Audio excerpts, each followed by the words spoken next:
अस्सलाम वालेकुम, मैं हूं इमरान रफ़ीक। दोस्तों, आज हम इस वीडियो में बात करने वाले हैं 3 फेज़ इंडक्शन मोटर में होने वाले करंट अनबैलेंस के बारे में। इस वीडियो में हम ये भी बात करेंगे कि 3 फेज़ इंडक्शन मोटर में होने वाले करंट अनबैलेंस के बारे में आपसे इंटरव्यू में कौन कौन से क्वेश्चन पूछे जा सकते हैं। इसके अलावा फील्ड में होने वाले 3 फेज़ इंडक्शन मोटर में अनबैलेंस करंट के बारे में भी आपको कॉन्सेप्ट जो है वो इस वीडियो से मिल जाएगा। तो वीडियो को एंड तक जरूर देखिए। अगर आपको वीडियो पसंद आए तो वीडियो को लाइक करें और चैनल को सब्सक्राइब जरूर कीजिएगा। तो दोस्तों, सबसे पहले हम बेसिक क्वेश्चन से शुरू करते हैं कि करंट अनबैलेंस का मतलब क्या है।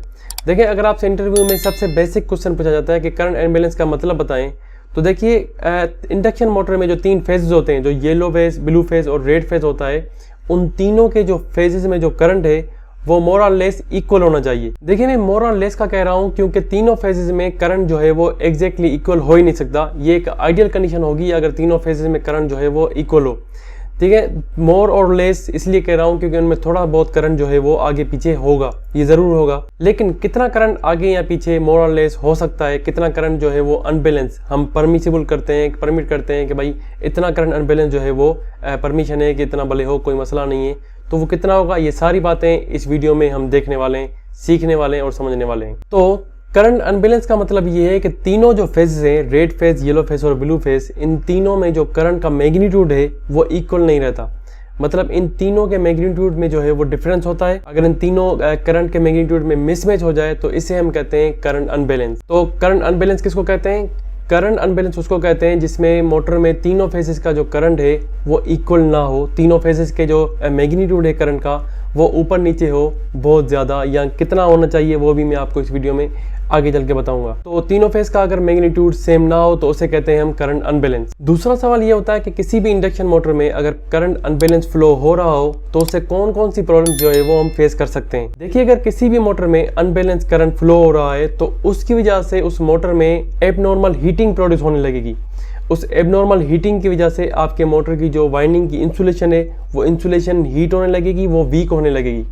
अगर आपके मोटर में अनबैलेंस करंट जो है वो फ्लो हो रहा है और उसकी वजह से एबनॉर्मल हीटिंग प्रोड्यूस हो रही है तो उस एबनॉर्मल हीटिंग की वजह से आपकी जो इंसुलेशन है वाइंडिंग की वो वीक हो सकती है, आपकी जो है वो वाइंडिंग की इंसुलेशन जो है वो डैमेज हो सकती है, जिसकी वजह से आपकी जो मोटर की वाइंडिंग है वो अर्थ हो सकती है परमानेंटली। इसलिए अगर आपकी मोटर में अनबैलेंस करंट की कंडीशन बन रही है तो सबसे पहले आपके मोटर को जो है वो ट्रिप होना चाहिए। इसलिए आपके मोटर में जो है वो ऐसी प्रोटेक्शन आपको मोटर को प्रोवाइड करनी पड़ेगी जिसमें अगर अनबैलेंस करंट प्रोड्यूस हो रहा हो, उसमें अनबैलेंस करंट जो है वो फ्लो हो रहा हो तो आपकी मोटर जो है वो सबसे पहले ट्रिप हो जाए, क्योंकि इस कंडीशन में आपकी मोटर जो है वो डैमेज हो सकती है, आपकी मोटर जो है वो परमानेंटली अर्थ हो सकती है, जिसकी वजह से आपको जो है वो उसकी वाइंडिंग को रिवाइंड करवाने के लिए भेजना पड़ेगा। इसलिए अगर आपकी मोटर में करंट अनबैलेंस की कंडीशन प्रोड्यूस हो रही है, करंट अनबैलेंस फ्लो हो रहा है, तो उस कंडीशन में जब तक आपको उस करंट अनबैलेंस का रूट काज मालूम नहीं होता, जब तक आपको ये पता नहीं चलता कि उस करंट अनबैलेंस का काज क्या है, वो हो क्यों रहा है, तब तक आपको मोटर जो है वो चलानी नहीं चाहिए।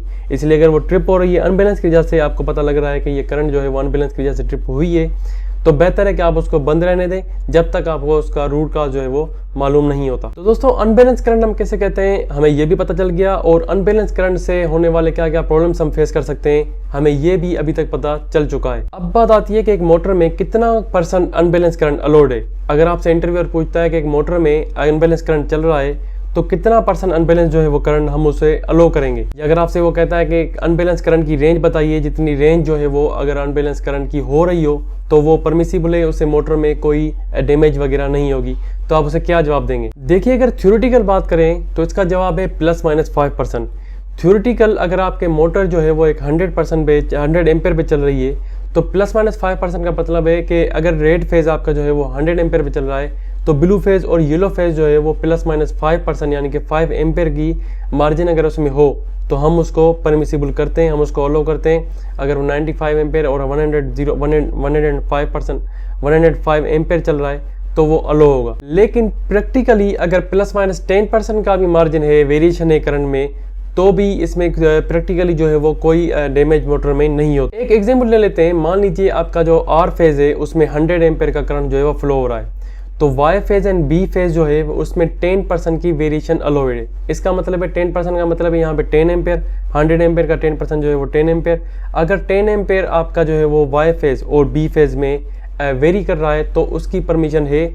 अगर आपकी मोटर का जो रेड फेज है वो जो है वो 100 एम्पेयर ले रहा है वाई फेज जो है वो 90 एम्पेयर ले रहा है और जो बी फेज है वो 10 एम्पेयर ले रहा है, तो उसकी परमिशन है। अगर 10% से ज़्यादा नहीं है तो इसकी परमिशन है, लेकिन अगर 10% या उससे कम है तो उसकी परमिशन है। आप जो है वो मोटर को डैमेज नहीं करेंगे, आप उसको चला सकते हैं।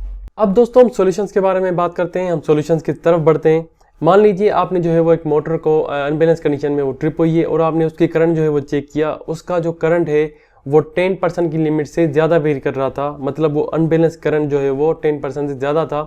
तो इस कंडीशन में आप उसके क्या क्या चीज़ें जो है वो चेक करेंगे, ये अभी हम बात करने वाले हैं। तो देखिए, सबसे पहले आपको जो है वो मोटर को डीकपल कंडीशन में चलाना होगा। डीकपल का मतलब है कि सामने आपकी मोटर जो है वो मान लीजिए किसी ड्राइव के साथ कनेक्ट है या किसी बेल्ट कन्वेयर के साथ कनेक्ट है, तो आपको जो है वो मोटर को इंडिपेंडेंटली चलाना होगा। आपको मोटर को जो है वो लोड के साथ डिस्कनेक्ट करना पड़ेगा, आपको डीकपल करना पड़ेगा। इस डीकपल कंडीशन में या इंडिपेंडेंटली मोटर को चलाने की कंडीशन में आपको जो है वो मोटर का करंट चेक करना पड़ेगा। अगर वो करंट बैलेंस कंडीशन में है तो इसका मतलब है जो आपका इलेक्ट्रिकल साइड से सर्किट है वो बिल्कुल सेफ है, क्योंकि आपकी जो है वो अनबैलेंस कंडीशन की जो कंडीशन अराइज हो रही है वो लोड साइड से अराइज हो रही है। आपका जो है वो लोड की वजह से जो है वो अनबैलेंस करंट की कंडीशन जो है वो बन रही है। आपका जो इलेक्ट्रिकल साइड से या आपका जो मोटर है वो बिल्कुल सेफ है, उसमें कोई भी अनबैलेंस करंट की कंडीशन नहीं बन रही। आपका जो है वो इंडिपेंडेंटली मोटर जो है वो सही चल रहा है। पर मान लीजिए कि मोटर को जो है वो डिकपल करने के बाद भी आपकी जो है मोटर में अनबैलेंस करंट जो है वो फ्लो हो रहा है, तो इस कंडीशन में आपको जो मोटर का जो पूरा सर्किट है वो आपको चेक करना पड़ेगा। A to Z आपको मोटर जो है वो चेक करनी पड़ेगी कि आपकी जो है वो रूट काज क्या है, उस मोटर में जो अनबैलेंस करंट प्रोड्यूस हो रहा है, जो फ्लो हो रहा है, उसका आखिर रूट काज है क्या, वो किस वजह से फ्लो हो रहा है। तो आपको A to Z मोटर का जो इलेक्ट्रिकल सर्किट है वो पूरा आपको जो है वो चेक करना पड़ेगा। दोस्तों, ऐसी कंडीशन में आपको जो है वो सबसे पहले जो चीज़ चेक करनी चाहिए मोटर के साइड पे वो है लूज कनेक्शंस। आपके जो मोटर के कनेक्शन हैं वो टर्मिनल बॉक्स में हो या पैनल साइड में हो, आपको वो दोनों जो है वो चेक करने हैं आके वो कहीं लूज तो नहीं है पैनल साइड में या मोटर के टर्मिनल बॉक्स में। जो ये लूज कनेक्शंस होते हैं वो भी काज होते हैं करंट के अनबैलेंस होने का। तो सबसे पहला जो है आप ट्रबल शूटिंग करेंगे वो उसमें आपको जो है वो मोटर के टर्मिनल बॉक्स के और पैनल के जो है वो कनेक्शंस के जो है वो लूज कनेक्शन चेक करने पड़ेंगे। अगर वो लूज हैं तो उनको टाइट कर लीजिए, हो सकता है कि उनकी वजह से भी करंट अनबैलेंस की कंडीशन बन रही हो। दूसरी जो चीज़ आप चेक कर सकते हैं वो है मोटर का टर्मिनल बॉक्स। आप उसको ओपन करें, उसमें जो कनेक्शन आ रहे हैं मोटर में आप उनको रिमूव करें। जो स्टार या डेल्टा की स्ट्रिप्स लगी हुई हैं आप उनको भी रिमूव करें। देखिए, जो भी 3 फेज का मोटर होता है उसमें 3 वाइंडिंग्स होती हैं। एक वाइंडिंग जो है वो U1 U2, दूसरी जो है वो V1 V2 और तीसरी जो है वो W1 W2। तो इन तीनों को जब आपने स्ट्रिप्स हटा दी स्टार और डेल्टा वाली, तो आप इन तीनों की जो है वो आपस में रेजिस्टेंस चेक करेंगे। U1 U2 एक ही वाइंडिंग है, उनकी अगर आप रेजिस्टेंस चेक करेंगे तो वो कुछ ओम्स में आनी चाहिए, बिल्कुल कम ही, यानी कि वो जीरो तो नहीं होनी चाहिए, लेकिन ये है कि 5-10 ओम्स जो है वो बिल्कुल यानी कि कम होनी चाहिए। लेकिन आपको U1 U2 का चेक नहीं करना, U वाले का V से और V वाले का W से या U वाले का W से, इस तरह से चेक करना है। इन तीनों के बीच में जो रेजिस्टेंस आनी चाहिए मोरल लेस जो है वो इक्वल होनी चाहिए। मोरल लेस इक्वल का मतलब है वो कम या ज़्यादा नहीं होनी चाहिए। अगर वो उनकी रेजिस्टेंस में ही अनबैलेंस है तो आपके मोटर का जो करंट है वो भी अनबैलेंस होगा। तो अगर आपका जो है वो रेजिस्टेंस आपने चेक की U1 U और V का, V और W का, इन तीनों के जो है वो रेजिस्टेंस आपकी अनबैलेंस है, तो आपका करंट भी जो है वो अनबैलेंस होगा। आपकी जो है वो ऐसे कंडीशन में आपको जो है वो मोटर रिप्लेस करनी पड़ेगी और जो एग्जिस्टिंग मोटर है जिसके जो है वो रेजिस्टेंस अनबैलेंस है उसको आपको रिवाइंडिंग के लिए भेजना पड़ेगा। उसके बाद आप इलेक्ट्रिकल साइड से ये चेक कर सकते हैं कि कहीं आपकी जो है वो वोल्टेज तो अनबैलेंस नहीं, आपके जो सिस्टम की वोल्टेज है कहीं वो तो अनबैलेंस नहीं। देखिए, अगर आपके वोल्टेज जो है वो सिस्टम की वोल्टेज अगर अनबैलेंस रहेगी तो आपका जो मोटर का करंट है वो भी अनबैलेंस रहेगा। इस कंडीशन में आपको जो है वो मोटर की इनकमिंग सोर्स जो है वो चेक करनी पड़ेगी। आपको आपका कहीं ट्रांसफार्मर लगा होगा या जो इनकमिंग पैनल है आपका, जो भी आपका इनकमिंग फीडर है, आपको वहाँ पे जाके ये चेक करना पड़ेगा कि आपकी वोल्टेज जो है वो तीनों फेजेस में अनबैलेंस तो नहीं आ रही। अगर आपकी वोल्टेज इनकमिंग ही अनबैलेंस होगी तो आपका जो है वो मोटर का करंट भी अनबैलेंस होगा। इस कंडीशन में अगर आपने जो है वो वोल्टेज, जो इनकमिंग वोल्टेज है वो आपने बैलेंस कर दी, तो आपका जो लोड है यानी कि करंट जो है उसका भी करंट मोटर है उसका भी जो है वो करंट बैलेंस हो जाएगा ऑटोमेटिकली। तो दोस्तों, ये कुछ पॉइंट्स थी करंट अनबैलेंस के बारे में, करंट अनबैलेंस से रिलेटेड। ये आपके माइंड में क्लियर होनी चाहिए इंटरव्यू के बारे में। इंटरव्यू में जो है वो इस तरह के क्वेश्चंस आपसे पूछे जा सकते हैं। ये पॉइंट जो है वो आपको हर वक्त आपके जहन में जो है वो क्लियर होनी चाहिए करंट अनबैलेंस के बारे में। तो दोस्तों, करंट अनबैलेंस क्या है, कितनी लिमिट जो है वो परमिसिबल है और कौन कौन सी चीज़ें करंट अनबैलेंस की कंडीशन में हमें चेक करनी चाहिए, ये सारी चीज़ें हमने आज इस वीडियो में सीखी हैं। अगर आपको समझ में आ गई हैं तो कमेंट सेक्शन में बताइए।